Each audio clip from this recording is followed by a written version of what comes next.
বন্ধুরা দেখো, আমি নিয়েছি গ্রীষ্মকালীন বেশ মুখরোচক আম আর কদবেলের আচার একসাথে। তার জন্য নিয়েছি একটা বড় সাইজের আম আর একটা কদবেলটাকে একটু ঘেটে নিলাম। নেবার পরে এবার এর মধ্যে দিয়ে দেব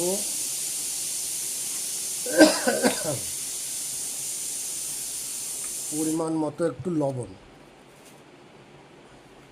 এর মধ্যে পরিমাণ মতো একটু লবণ দিয়ে দেবো।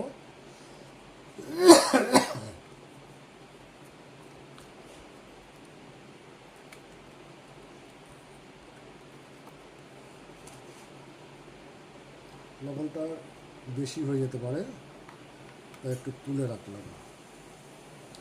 তারপর দিয়ে দেব কাঁচা লঙ্কা।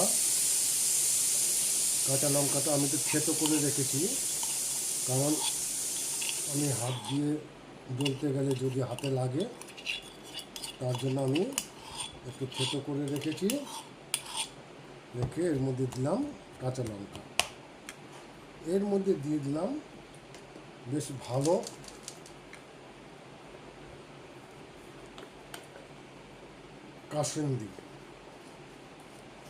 কাসুন্দিটা দেওয়ার পরে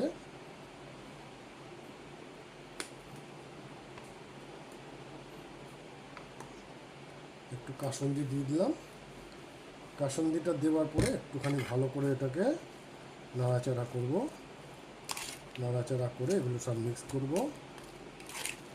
দেখব খুব সুস্বাদু লাগবে খেতে। আমি এর আগেও বানিয়ে খেয়েছি অনেকবার, খুব ভালো লাগে। তোমরাও খেয়ে দেখবে, খুব সুন্দর। আম কদবেল দিয়ে মাখা, আম আর কদবেলের মুখরোচক মাখা গরমের সময় খুব ভালো সুস্বাদু জিনিস।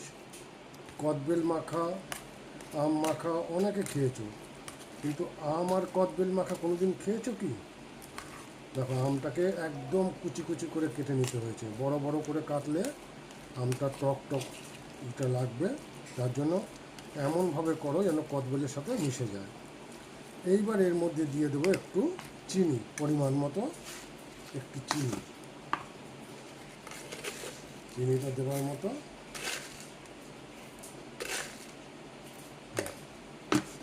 আমি একটু মিষ্টি বেশি ভালো খাই, যার জন্য মিষ্টিটা একটু বেশি দিলাম। এবার এটাকে ভালো করে মিক্স করে নিয়ে